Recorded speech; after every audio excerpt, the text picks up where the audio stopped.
Welcome back to another episode of Teaching Music Tomorrow. My name is Ann Molesky, and I'm here with the wonderful Victoria Bowler, and we are here to talk all about active listening. And I am fresh off the active listening train because I just talked about guided listening today in one of my classes. So I'm excited to talk more about this with you, Victoria, today.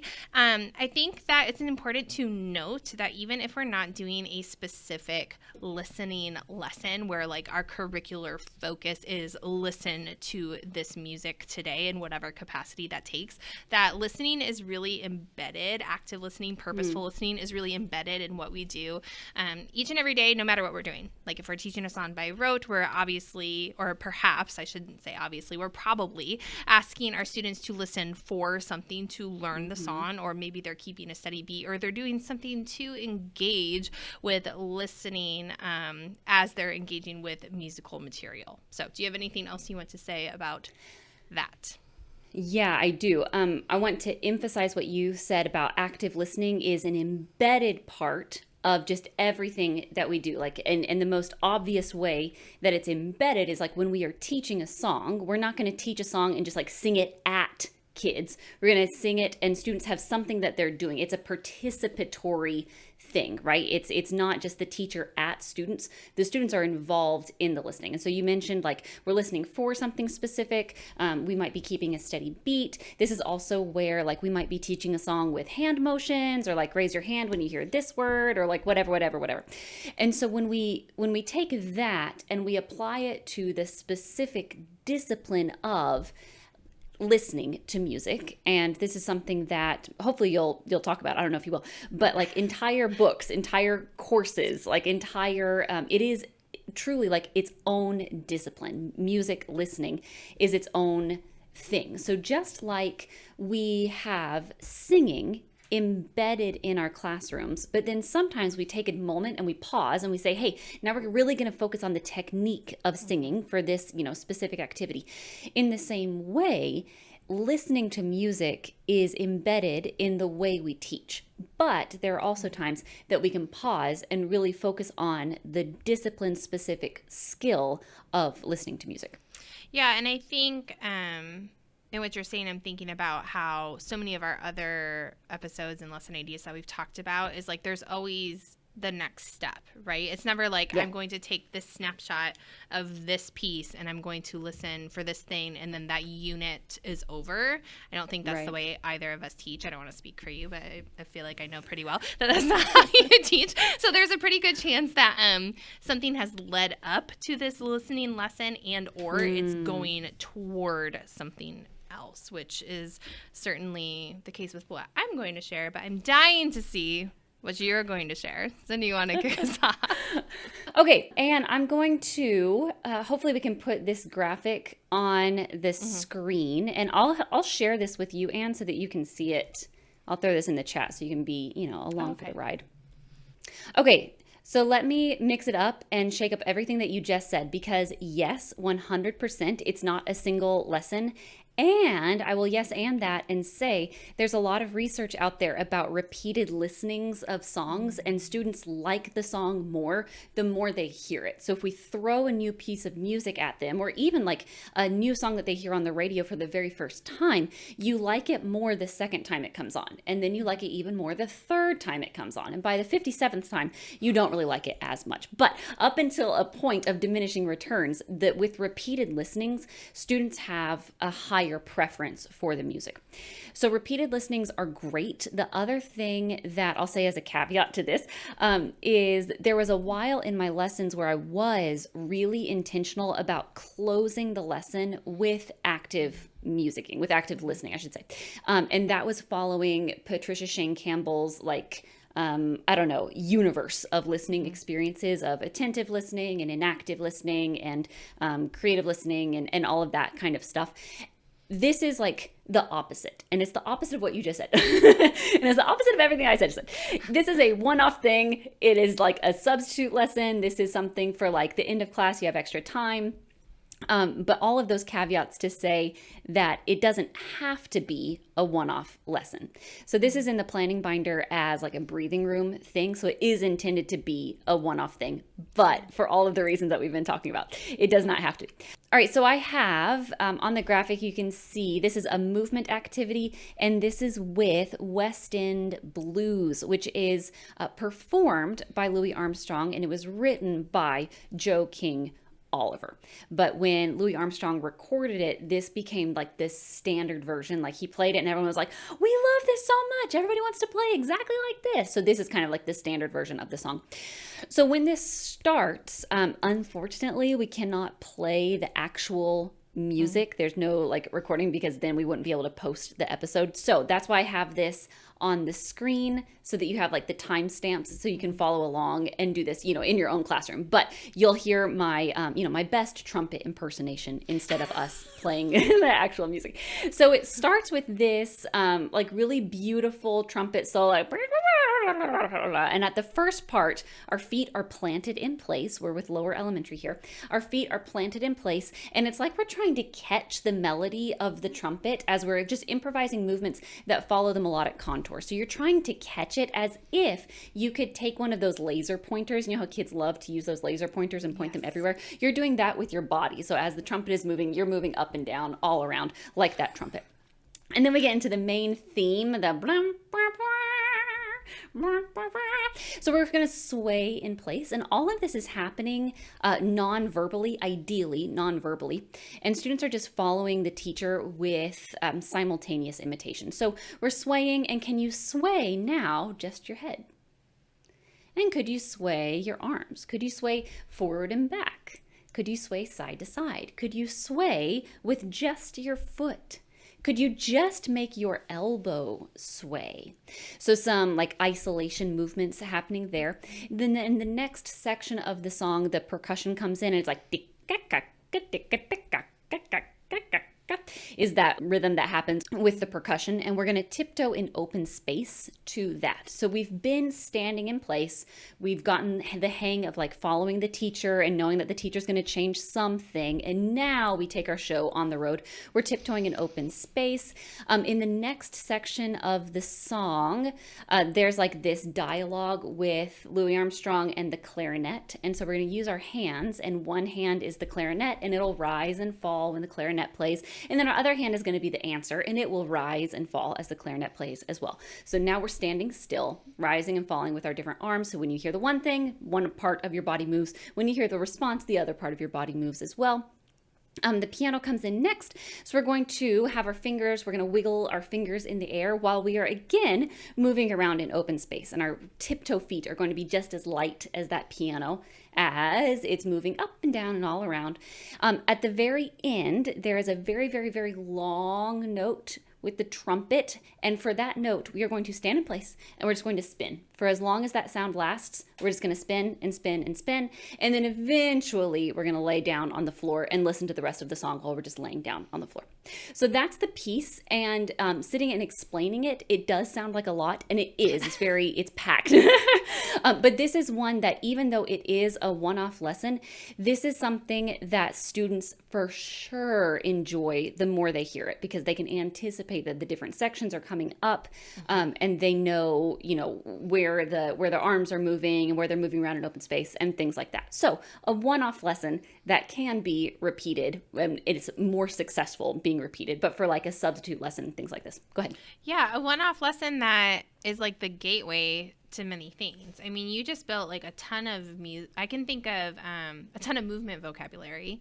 Yes. I interrupted myself inside of this listening that's however many minutes long, right? And so if you have older students or any students who maybe haven't done any type of movement in the past and haven't worked with like body part isolation or levels or different non-locomotor movements, I mean, this is a really great way to start building that like experience vocabulary of moving in your body to music. So that's the first thing I thought of. The second thing I thought of was, I know lots of folks, and I should jump on this bandwagon, but lots of folks do like a composer of the month, and a lesson like this is a really powerful way to include the composer of the month, because the timestamps go up to like 2:57, but what is it, like 3.5 minutes or something like that? So you're talking about like a closing piece to your lesson that always relates back to like your composer of the month, perhaps, right? So this is a great way to build movement vocabulary,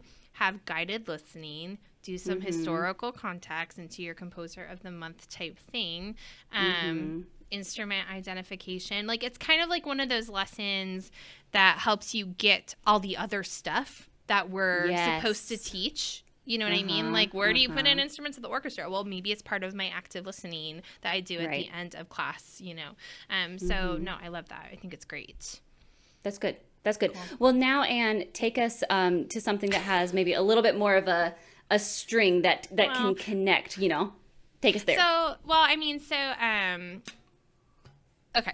So, the piece Carnavalito, and I use the Shenanigans version, and is a really, really fun dance. If you're not familiar with that dance, I'll explain it at the end, and I'll link a YouTube video of, I think Rob Amchen has a really great example out there, and so does, and then just the recording of the piece, but I'll do also my best interpretation of the recording since we can play it.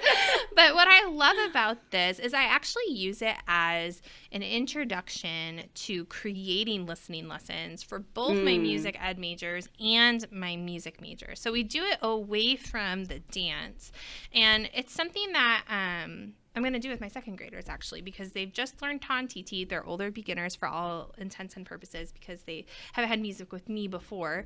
And it's a great piece of music for, if we want to assign concepts to it, steady beat, ton-titi, ostinato, different meter, different tempo, all that kind of stuff. Okay. So what I've done is I've had my students, and you could have your kids do this, not just college kids, but your kids do this too, where they listen and they try to delineate how many different sections of the piece there are. And spoiler alert, there's two main sections. There's an introduction, and then there are two main sections to the song. So the introduction gives you a big preview of the rhythmic pulse that happens throughout the entire piece of music with the A section. And it just goes bump, bump, bump, bump, bump, right? Bump, bump, bump, bump, bump. Then some chords. Bump, bump, bump, bump, bump, bump, bump, bump, bump, bump. Then the A section. Bump, bump, bump, bump, bump, bump, bump, ba-dum, ba-dum. Bum, bum, bum, bum, bum, bum, bum, ba-dum, ba-dum. And it goes on. And it still has that bum, bum, bum, bum, bum, ostinato under it. And of course, since the entire piece begins with that, that's what everybody latches onto, and they keep that steady rhythm. So it's not specifically a steady beat, but since it's such a large steady beat that's established, lots of kids will go ch, ch, ch, ch for the steady beat, and some will go ch, ch, ch, right? So just the instruction of keeping the steady beat. Sometimes they'll find the macro beat. Sometimes they'll find like that micro beat. Sometimes they'll just find the rhythm, even though that's not technically the beat, because it's just so prominent throughout that entire introduction and A section.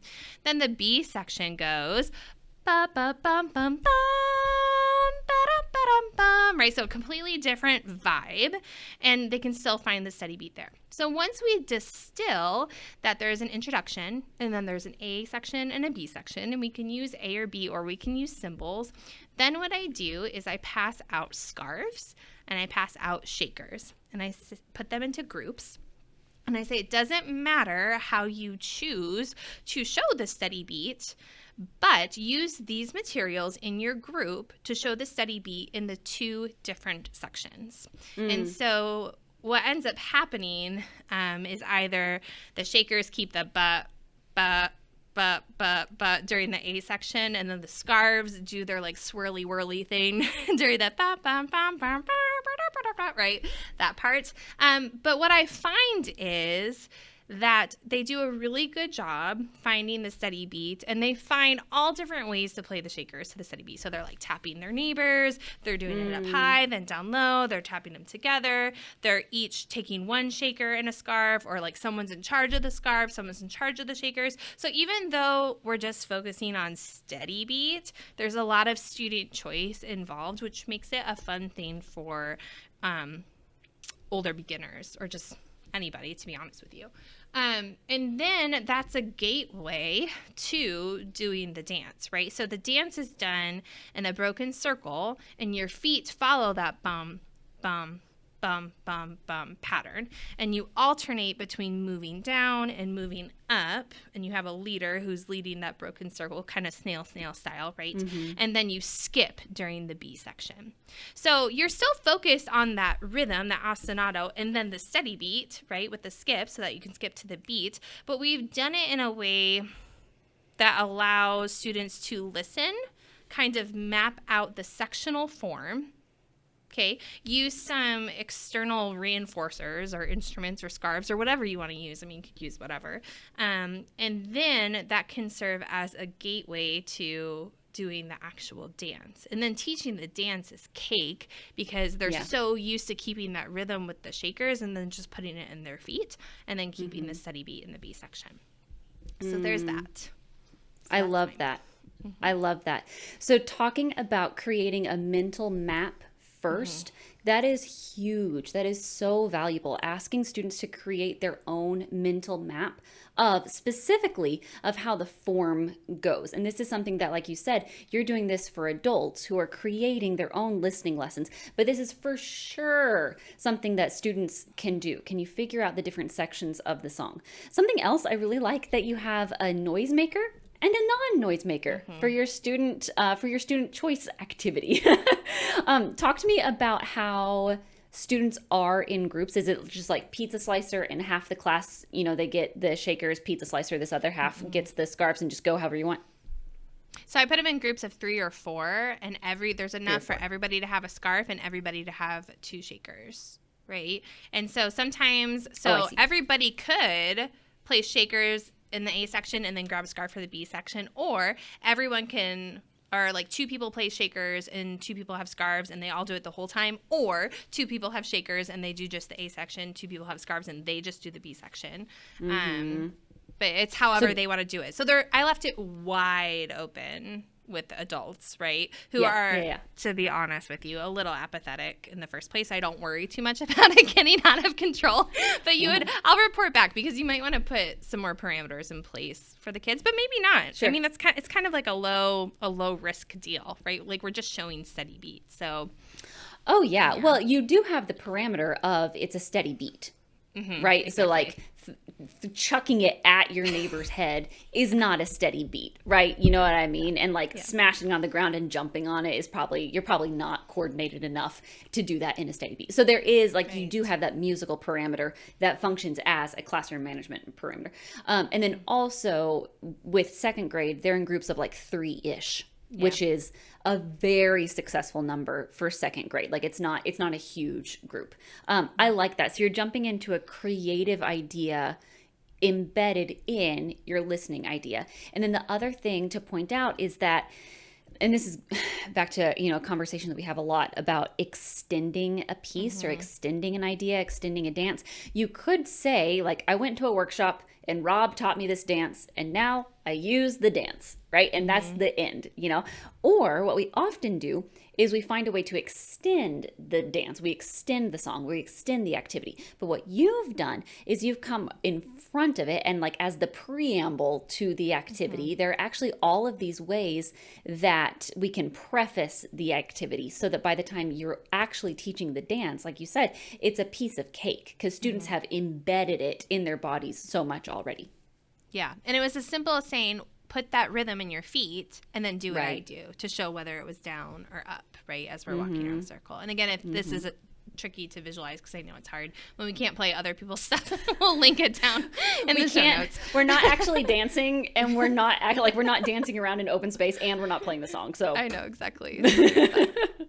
But yeah, I think what's nice about that is you can, for the form, it's just really clear. Like I was really, like for the first experience for music teachers for teachers rather, who aren't considered music teacher, I was like, what is like a super obvious example to get them thinking about how to craft a listening lesson? I was like, oh, why don't I do this with kids? Like they would get this too, right? Yeah, and I love that because whatever else we do in music class, it starts with listening. Exactly. Whatever else we do, like showing how to do the dance or how to play an instrument, or, even as simple as like listening and following directions, it starts with listening. And yes, it's something that students should just be able to know and do on their own. And also, it's something that all of us need practice with. And this is, I think, a really beautiful way to practice that.